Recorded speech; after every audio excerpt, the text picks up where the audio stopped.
Dear student, welcome back smart career classes.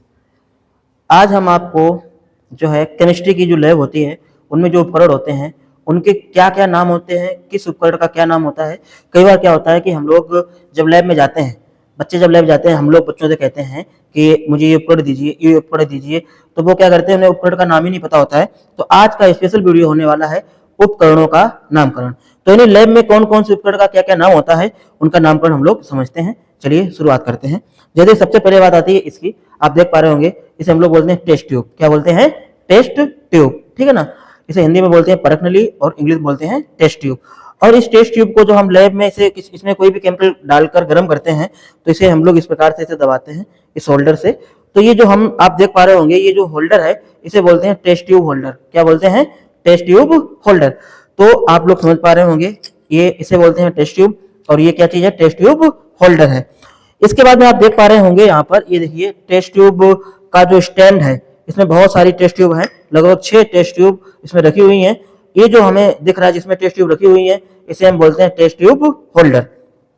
इसके बाद में बात करते हैं, ये आप कई बार हम किसी भी केमिकल को गर्म करते हैं तो उसके लिए हमें इस लैंप की आवश्यकता होती है जिसे हम स्प्रिट लैंप बोलते हैं। क्या बोलते हैं? Spirit lamp. आप देख पा रहे होंगे, यहाँ से इसे खोलेंगे, इसके अंदर स्प्रिट भरेंगे, यहाँ पर इसे जलाएंगे और इसे हम अपना जो भी परख नली में जो भी हमारे पास कंपाउंड्स होंगे उसे हम गर्म करेंगे टेस्ट ट्यूब होल्डर की मदद से। ठीक है ना। तो समझ गए होंगे शायद आप लोग। अब बात करते हैं आगे की तरफ। और इसके अलावा भी बहुत सारे उपकरण हैं, जैसे कि ये हमारे सामने बोतल है, तो आप देख पा रहे होंगे ये प्लास्टिक की बोतल है और ये बोतल है तो प्लास्टिक की है, और इससे हम किसी भी उपकरण की साफ सफाई करते हैं, बास करते हैं, तो इसी उपकरण में केमिकल को डालते हैं। इसीलिए इस उपकरण को हम लोग बोलते हैं प्लास्टिक बास बोतल। क्या बोलते हैं?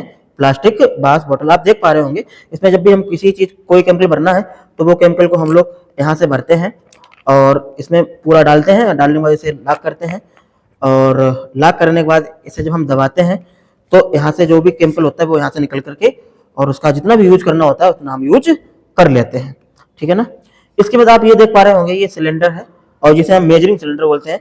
ये छोटे बड़े भी हो सकते हैं, जैसे कि ये सिलेंडर हमें जो दिया गया है ये 250 ml का है। कितने का है? 250 ml का हमारा ये सिलेंडर हमें दिया गया है। आप देख पाएंगे ये जो सिलेंडर हमारा ये दूसरा जो हाथ में है, इसमें ये लाइन में दी जाती है 25 ml, 50 ml, 75 या 100, 125, जितना भी ml हमें केमिकल यूज करना होता है उसकी इसमें नाप दी जाती है और उतना ही केमिकल हम इसमें भर लेते हैं। तो ये तो हमारा 250 ml का जो है मेजरिंग सिलेंडर है, ये हमारा 1 लीटर वाला मेजरिंग सिलेंडर है। इसके बाद में सबसे जो लैब करते हैं तो उसमें हमें बीकर की आवश्यकता होती है, और ये बीकर, ये इस प्रकार का जो यंत्र होता है जिसे हम लोग क्या कहते हैं? बीकर कहते हैं। क्या कहते हैं? बीकर कहते हैं। ठीक है। इसके बाद में बात करते हैं हम लोग, जो है ये एक आप ये बोतल देख पा रहे होंगे, इस बोतल में देखिएगा एक इधर भी छिद्र है, इधर भी छिद्र है। इसे हम लोग बोलते हैं वोल्फ बोतल। वोल्फ बोतल इसे हम बोलते हैं।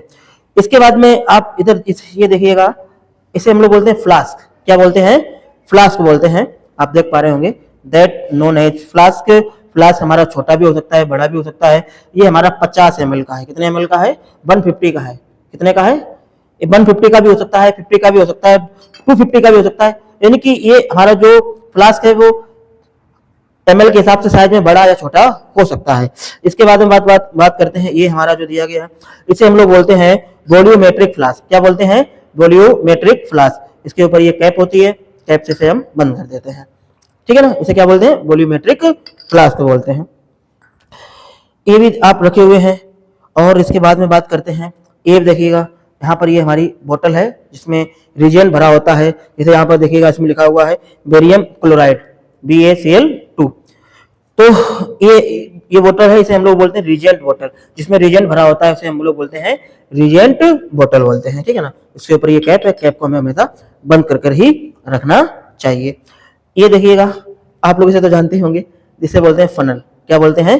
फनल बोलते हैं। इसके बाद हम बात करते हैं, आप देख पा रहे होंगे ये पिपेट बोलते हैं इसे। क्या बोलते हैं? देखिएगा पिपेट बोलते हैं।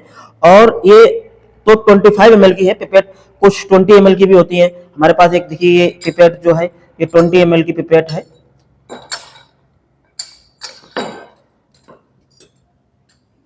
देखिएगा आप, ये देखिए 20 ml की है और ये देखिए 20 ml की पिपेट है, ये भी 25 ml की पिपेट है। इसमें जब हम कोई चीज़ भरते हैं तो यहाँ से हाथ लगा करके इसमें भरते हैं और उसके बाद तो हम लोग इसे इधर से खींच के भरते हैं। भरने के बाद जब फुल होता है, यहाँ पर देखिए एक पॉइंट दिख रहा होगा, इस पॉइंट तक आता है, फिर इसे हम यहाँ पर उंगली लगा लेते हैं। फिर इसे जो है किसी भी यंत्र में डालना होता है और जितना डालना होता है उतना हम डाल देते हैं। लास्ट में बचता है तो ये शरीर की जो गर्मी होती है उससे यहाँ पर दबाते हैं, उससे ये निकल जाता है जो भी हमारा भरा होता है केमिकल। ठीक है ना, इस प्रकार से यहाँ पर रख देंगे आराम। पहले ऊपर का हिस्सा रखते हैं, फिर नीचे का हिस्सा रखते हैं।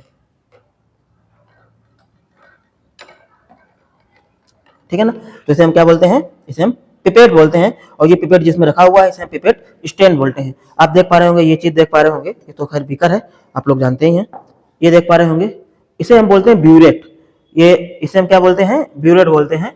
और ये जो होता है ये 50 ml का होता है। कितने ml का होता है, 50 ml का होता है।